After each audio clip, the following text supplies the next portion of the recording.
Assalamu alaikum wa rahmatullahi wa barakatuh. Today I'm going to do a bit of a shorter video, inshallah, and it's about Ramadan preparation for mothers. And basically the question I want to ask you is, what are you going to say no to this Ramadan so you can show up as the best version of yourself as a mom and as a wife this Ramadan? Okay, there's tons of videos out there discussing various different Ramadan prep ideas. Some people are prepping the crafts and arts for their children, some people are prepping the food, some people are prepping for the Qur'an. So I think it's easy when you're scrolling through the social media or YouTube or Instagram or whatever platform you're on. It's easy to get all these ideas and to want to do all of it, right? So one mom might be prepping the samosas and she's freezing things ahead. The other mom is prepping the crafts. The third one is gathering her Quran, schedules and things like that. And it's very easy to think that we could do it all, right? And especially as mothers, I want to kind of put out this idea that we cannot just keep adding to our schedule, but we rather have to reduce or subtract something from our days so we can make time for what's important, right? We cannot just squeeze it all in. And I think there's this expectation in the community that as a wife and a mom, you're just gonna do your ibadah when your kids are sleeping, or you're gonna wake up before them, and it just adds to your day, right? And it becomes unrealistic, and a lot of moms feel burnt out and they don't feel the spirituality, right? Because they still have to deal with the household, they still have to deal with the children, and all these kind of things. So I want to kind of prep a realistic way how to go about this Ramadan, inshallah. I did a weekly sort of realistic planning for Muslim mothers. I will link this video below. This is from a couple years ago, and you guys can go through that, and this will be more detailed. But today I just want to kind of go through 3 points, inshallah. As always, number one, assess where you're at in life, okay? As a mother, you might have really difficult seasons. You might be pregnant, you might be breastfeeding, you might have just given birth, you might have a newborn. So this is going to be a very different Ramadan in that case, right? And don't let that make you feel less spiritually connected to Ramadan. The fact that you're not fasting, or the fact that you might not be able to pray Taraweeh at the masjid because you have young children, but rather use other ways to connect, right? And just know that in this season of your life, this is your worship, right?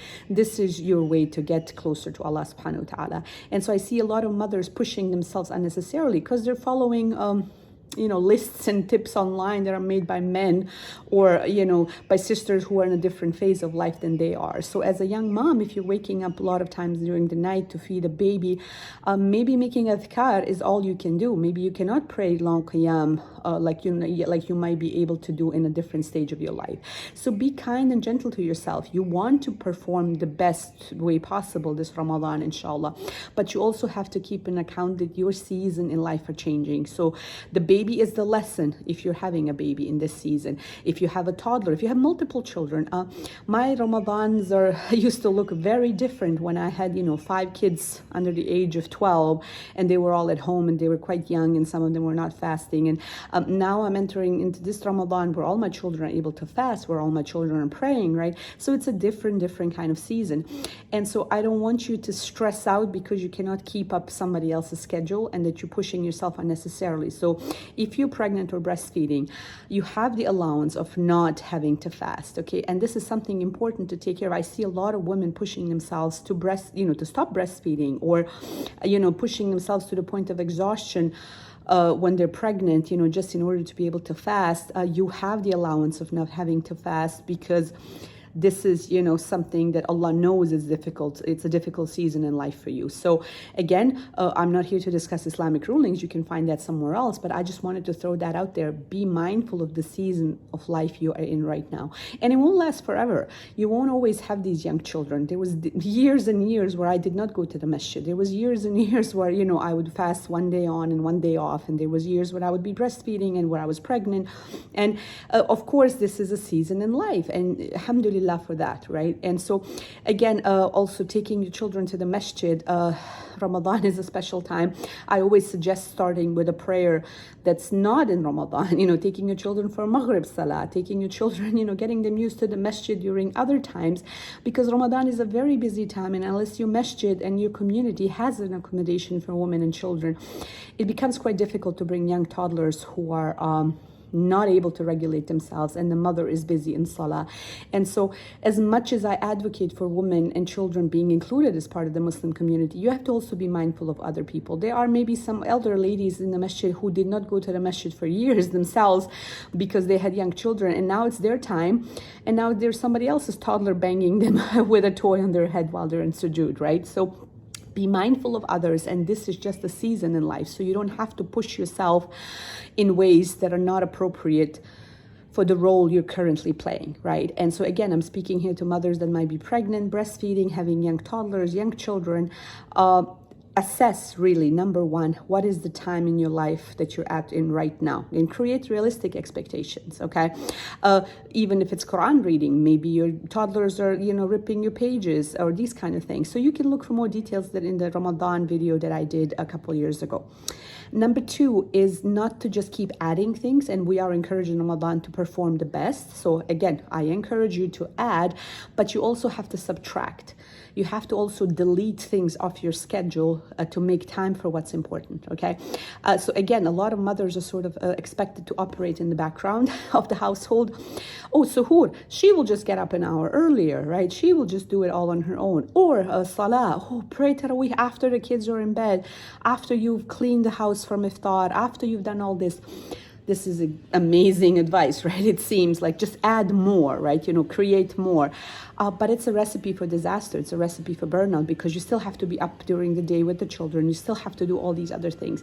So I'm a big fan of subtracting, of saying no to things. So think about where you're at in life and what can you say no to this Ramadan in order to free up your time, maybe for Quran or for extra ibadah. What can you say no to? Can you say no to social media? Can you say no to internet? Can you say no to visiting and hosting guests, right? Can you say, and again, you might be in a season of life where this is all you can do. In the years where I wouldn't fast, maybe I wouldn't mind hosting guests, because, this was part of my worship, hosting guests and, feeding them for the sake of Allah subhanahu wa ta'ala. So think about where you're at in life and what is it that you can say no to. What kind of activities, that are draining you, can you keep the house less clean? Can you reduce your household chores so that way you can show up in some other areas of your life? So instead of just adding, you have to subtract some things. So think of it this way. Can you pick 3 things from your daily routine that can be deleted or delegated or entirely put away, so you can focus on the things that you're going to add into your schedule? So if you're adding extra Quran time, something else is going to have to go. And that is good, but you have to just kind of keep thinking, okay, where can I create that boundary around my time? And especially as a mom, because you're expected, can you delegate? Can you bring in household members? Can you ask your children, your spouse, your family members to help you clean up with iftar? Can you help them? Can they help you achieve your goals, through boundaries where you say, okay, this is really important to me. Can you and your spouse take turns praying tarawih at the masjid maybe?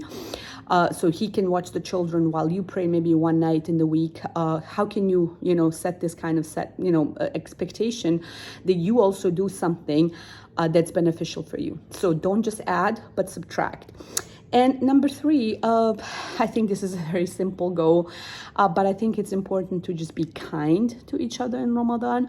I think all our triggers get extra sensitive during Ramadan, right? If we're using food and coffee and tea and, all these kind of things as coping mechanisms to get through our day. If we're, as moms, if we're tired and then, we're used to our afternoon coffee or tea as a pick-me-up, or if we're using food to sort of numb our feelings throughout the day. It's very easy when we're fasting to be triggered, much easier, right? And, our patience levels might be lower.